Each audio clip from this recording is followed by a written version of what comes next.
بادشاہ جس نے مشرق سے لے کر مغرب تک سفر کیا ہے تو وہ ذوالقرنین کے نام سے معروف ہے، اور قرآن کریم نے یہاں اس کے 3 سفر بیان کیے ہیں۔ ایک وہ سفر جو اس نے مغرب کی طرف کیا، یعنی دنیا کے مغربی کنارے کی طرف اس نے سفر کیا، اور دوسرا وہ سفر جو اس نے دنیا کے مشرقی کنارے کی طرف کیا، اور ایک تیسرے سفر کو بھی قرآن کریم نے بیان کیا ہے کہ اس نے ایک تیسرا سفر بھی کیا، لیکن اس کی جہت یا سمت قرآن کریم نے متعین نہیں کی کہ وہ کس جانب تھا۔ مفسرین نے اپنے مختلف قیاس آرائیوں کی بنیاد پر یا مختلف مآخذ کی بنیاد پر یہ رائے قائم کی ہے کہ یہ تیسرا سفر دنیا کے شمال کی طرف تھا، اور اس تیسرے سفر میں جب وہ اپنی منزل پر پہنچتا ہے تو وہاں اس کا سامنا، اس کی ملاقات ایک قوم سے ہوتی ہے۔ وہ قوم اس سے درخواست کرتی ہے کہ اے بادشاہ، ہم ان پہاڑوں کے اس طرف آباد ہیں، اور ان پہاڑوں کے اس طرف ایک سرکش قوم ہے جس کو قرآن کریم نے یہاں یاجوج ماجوج کا نام دیا کہ یاجوج ماجوج نامی ایک سرکش قوم ہے، اور وہ ان پہاڑوں کے درمیانی درے سے، درمیانی تنگ راستے سے نکل کر ہم پر حملہ آور ہوتی ہے اور ہمیں تنگ کرتی رہتی ہے، تو ہمارے لیے کوئی بچاؤ کا سامان کر دیجئے۔ تو اس بادشاہ نے اسی قوم کی مدد سے، یعنی ان کو کام میں لاتے ہوئے، وہاں لوہے اور تانبے سے ملا کر ایک ایسی مضبوط دیوار قائم کر دی کہ تاکہ یاجوج ماجوج اس کو پار کر کے اس متمدن قوم کے اوپر یا اس پہاڑ کے اس طرف رہنے والی قوم کے اوپر حملہ آور نہ ہو سکیں۔ تو یہ مختصر خاکہ قرآن کریم نے اس بادشاہ کا بیان کیا جس نے مشرق اور مغرب اور دنیا کی شرقی اور غربی کناروں کا سفر کیا تھا۔ ہمارے مفسرین نے ان آیات کی تشریح کرتے ہوئے کچھ تفصیلات بیان فرمائی ہیں، یعنی ذوالقرنین کو متعین کرنے کی کوشش کی ہے کہ ذوالقرنین نام سے جو بادشاہ معروف ہے یہ کون تھا، اسے ذوالقرنین کیوں کہا جاتا تھا، اور یہ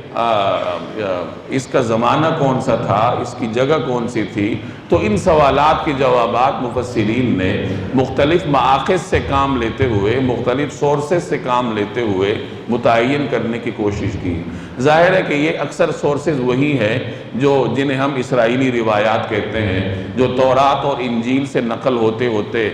ہمارے اسلامی لٹریچر تک یہ روایات پہنچی ہیں۔ اتنی بات تو طے شدہ ہے کہ ذوالقرنین نام اس کو قرآن کریم نے نہیں دیا،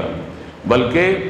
اس زمانے کی یہودی روایات میں اور عربوں کے کلچر میں وہ بادشاہ پہلے سے ذوالقرنین کے نام سے معروف تھا، اور اس کا وہی معروف نام قرآن کریم نے ذکر کیا کہ یہ آپ سے ذوالقرنین کے بارے میں پوچھتے ہیں۔ تو پھر آگے پھر قرآن کریم اس بادشاہ کی مختلف تفصیلات اور اس کے جو سفر ہیں ان کی ڈیٹیل بیان کرتا ہے۔ جیسے میں نے عرض کیا کہ مفسرین نے کچھ سوالات کو متعین کر کے اس کا جواب تلاش کرنے کی کوشش کی ہے۔ ایک سوال یہ ہے کہ اس بادشاہ کو ذوالقرنین کیوں کہا جاتا ہے، اور اس کے مختلف جوابات دیے ہیں۔ ہر مختلف مفسرین کے مختلف تحقیقات ہیں۔ ایک تحقیق یہ ہے کہ اس بادشاہ کے پیشانی کے اوپر 2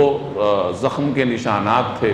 قرنین، قرن کا تثنیہ ہے، قرن کہتے ہیں سینگ کو، یعنی 2 سینگوں والا۔ اب اس کو 2 سینگوں والا کیوں کہتے ہیں؟ تو ایک تحقیق یہ ہے کہ اس کی پیشانی پر یا سر پر زخم کے 2 نشانات تھے، تو جیسے 2 سینگ ہوتے ہیں اس وجہ سے اسے ذوالقرنین کہا گیا۔ ایک تحقیق یہ ہے کہ اس کے بالوں میں 2 لٹیں، 2 زلفیں ایسی تھیں جو بہت نمایاں تھیں سینگ کی طرح، اس لیے اس کو ذوالقرنین کہا جاتا ہے۔ ایک تحقیق یہ ہے کہ اس نے چونکہ دنیا کے 2 کناروں کا سفر کیا تھا، 2 کناروں کو ملانے والا تھا، اس وجہ سے اس کو ذوالقرنین کہا جاتا ہے۔ اور یہ تحقیق قرآن کریم کے بیان سے بھی زیادہ مناسبت رکھتی ہے، کیونکہ قرآن کریم کا بھی یہی بیان ہے کہ اس نے ایک سفر دنیا کے انتہائی مشرقی کنارے کا کیا اور دوسرا سفر انتہائی مغربی کنارے کا کیا۔ بہرحال یہ تو اس سوال کے جوابات ہیں کہ اس بادشاہ کو ذوالقرنین کیوں کہا جاتا ہے۔ بعض مفسرین فرماتے ہیں کہ سینگ اہل کتاب کی روایات میں ایک مقدس علامت سمجھی جاتی تھی،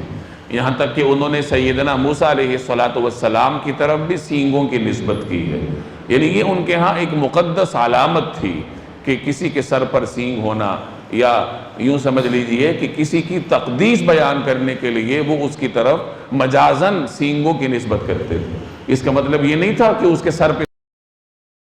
سینگ ہوتے تھے، بلکہ اس کی عظمت بیان کرنے کے لیے یا اس کی تقدیس بیان کرنے کے لیے اس کی طرف سینگوں کی نسبت کر دی جاتی تھی۔ تو یہ بھی ایک وجہ ہو سکتی ہے کہ اہل کتاب کی روایات میں اس بادشاہ کو مقدس مقام حاصل تھا، تو اس وجہ سے ان کے لٹریچر میں اس کو ذوالقرنین سے تعبیر کیا گیا ہو۔ دوسرا سوال یہ ہے کہ یہ ذوالقرنین کون تھا؟ کس بادشاہ کو ذوالقرنین کہا جاتا ہے؟ 4 ایسے بادشاہ دنیا میں گزرے ہیں جن کے بارے میں کہا جاتا ہے کہ انہوں نے پوری دنیا پر، یعنی دنیا کے بڑے حصے پر حکومت کی ہے۔ ان میں سے 2 اللہ کے فرمانبردار تھے اور 2 باغی تھے۔ فرمانبرداروں میں سب سے پہلا نام سیدنا سلیمان علیہ السلام کا ہے، اور دوسرا نام انہی ذوالقرنین کا ہے۔ اور اللہ کے باغیوں میں سے جن کو اللہ نے دنیا کے بڑے حصے کی حکومت عطا کی تھی، تو ان میں سے ایک نمرود کا نام آتا ہے جو حضرت ابراہیم علیہ السلام کے زمانے میں تھا، اور ایک بخت نصر کا نام آتا ہے کہ جس نے بنی اسرائیل پر حملہ کر کے بیت المقدس کی اینٹ سے اینٹ بجا دی تھی، تورات کے نسخوں کو جلا دیا تھا، بیت المقدس کو لوٹ کے لے وہاں سونے جواہرات جو سلیمان علیہ السلام کے زمانے سے چلے آ رہے تھے وہ لاد کر اپنے ساتھ لے گیا تھا۔ یہودیوں کو اس نے غلام اور باندیاں بنا لیا تھا۔ تو یہ بخت نصر اور نمرود یہ 2 باغی حکمران تھے جنہیں اللہ نے دنیا کی حکومت عطا کی، اور سلیمان علیہ السلام اور یہ ذوالقرنین یہ اللہ کے برگزیدہ شخصیات میں سے تھے جنہیں اللہ تبارک و تعالی نے دنیا کی حکومت عطا کی تھی۔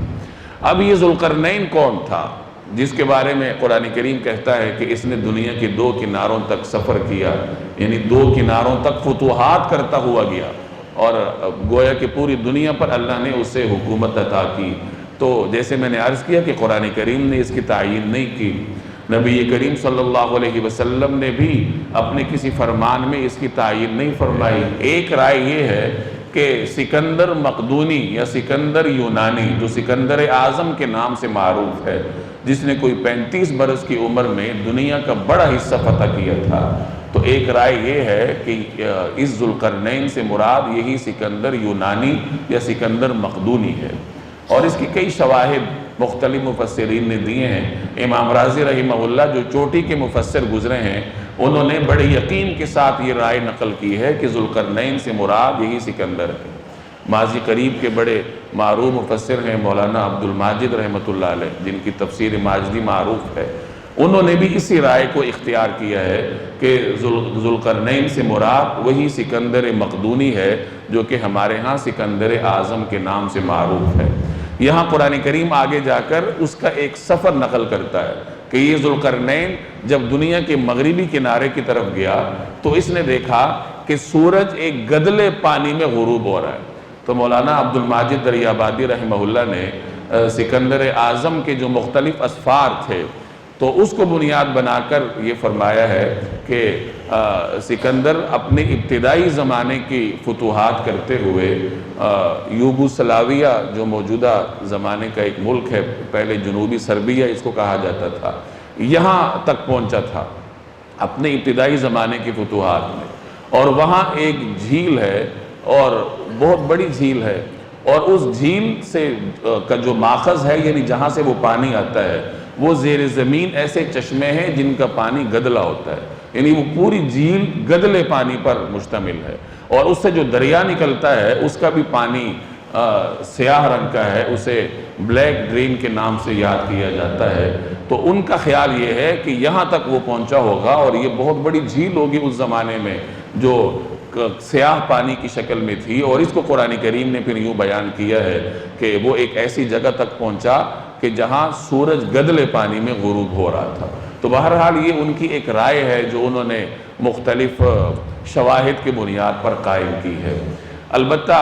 اس رائے کو اختیار کرنے میں جو بڑی رکاوٹ ہے وہ یہ ہے کہ قرآن کریم ذوالقرنین کے بارے میں یہ گواہی دیتا ہے کہ وہ بہت نیک صالح بادشاہ تھا۔ بعض حضرات یہاں تک فرماتے ہیں کہ شاید وہ اللہ کے پیغمبر تھے۔ پیغمبر ہونے کے بارے میں تو اختلاف ہے، لیکن اس میں کسی کا کوئی اختلاف نہیں ہے کہ وہ نیک اور صالح برگزیدہ بادشاہ تھا۔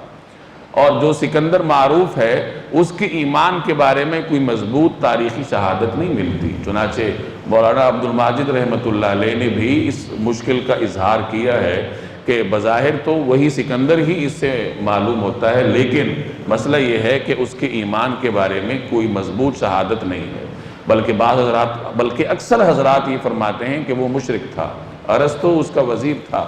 اور بلکہ ارسطو کا یہ شاگرد نقل کیا جاتا ہے۔ یونانی تہذیب کا جو عروج کا زمانہ ہے تو یہ اس زمانے کا بادشاہ ہے، اور یونانی تہذیب ظاہر ہے کہ اس زمانے میں غیر اسلامی اور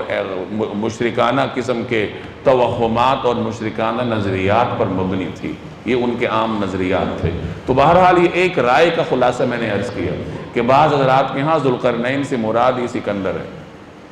دوسری رائے یہ ہے کہ اس ذوالقرنین سے مراد سکندر نامی بادشاہ ہے، لیکن اس سے یہ معروف سکندر مراد نہیں ہے جو سکندر اعظم ہے۔ سکندر اعظم جس نے دنیا کا ایک بڑا حصہ فتح کیا تھا، یہ حضرت عیسیٰ علیہ السلام سے 300 یا 350 سال پہلے گزرا ہے۔ اور یہ دوسری رائے جنہوں نے اختیار کی ہے کہ ذوالقرنین سے مراد سکندر نامی بادشاہ ہے، لیکن یہ وہ معروف سکندر نہیں ہے جو کہ لوگوں کے ہاں سکندر اعظم کے نام سے معروف ہے، بلکہ یہ ایک اور برگزیدہ بادشاہ تھا جو حضرت ابراہیم علیہ السلام کے زمانے کے قریب گزرا ہے، بلکہ بعض حضرات فرماتے ہیں کہ ان کے زمانے میں گزرا ہے۔ یہاں تک کہا جاتا ہے کہ حضرت خضر علیہ السلام اس کے وزیر تھے، اور یہ بڑا نیک بادشاہ تھا۔ کہا جاتا ہے کہ اس نے اپنی زندگی میں حج کے لیے بیت اللہ کا سفر بھی کیا، مکہ مکرمہ کا، اور اس زمانے میں ابراہیم علیہ السلام مکہ مکرمہ میں تھے، تو جب ان کو معلوم ہوا کہ وہ سکندر سفر حج کے لیے آ رہا ہے تو حضرت ابراہیم علیہ السلام اس کے استقبال کے لیے باہر تشریف لائے اور اس کا بہت اکرام کیا۔ مفسرین اس کو سکندر اول کا نام دیتے ہیں۔ تو یہ دوسری رائے ہے، اور ایک تیسری رائے یہ ہے کہ اس سے مراد ایران کا بادشاہ سائرس ہے۔ یہ وہ بادشاہ ہے جسے عرب لٹریچر میں کی خسرو کے نام سے یاد کیا جاتا ہے، کچھ حضرات اس کو سائرس کہتے ہیں۔ یہ وہ بادشاہ تھا جس نے بخت نصر کی قید سے یہودیوں کو نجات دی تھی۔ جب یہودیوں کو بخت نصر قیدی بنا کر لے گیا تھا تو یہ نیک دل بادشاہ تھا، اس نے پھر بخت نصر پر حملہ کیا، بابل کو فتح کیا، اور یہودی جو وہاں قیدیوں کی شکل میں زندگی گزار رہے تھے ان کو آزادی فراہم کر کے واپس لا کر بیت المقدس میں آباد کیا۔ تو ایک رائے یہ ہے کہ اس بادشاہ ذوالقرنین سے مراد وہ سائرس نامی بادشاہ ہے، اور شواہد بھی زیادہ تر اسی کے ہیں کیونکہ وہ نیک صالح بادشاہ تھا، اور اس نے چونکہ 2 سلطنتوں کو اکٹھا کیا تھا تو بعض یہودی روایات میں، اسرائیلی روایات میں اس کو بھی ذوالقرنین کہا جاتا ہے۔ عربوں کی بعض روایات میں یمن کے جو بادشاہ تھے ملوک حمیر، ان میں سے کسی کو ذوالقرنین کہا جاتا ہے۔ تو یہ وہ مختلف آراء ہیں جن میں یہ تعیین کرنے کی کوشش کی گئی ہے کہ ذوالقرنین نامی یہ بادشاہ کون تھا۔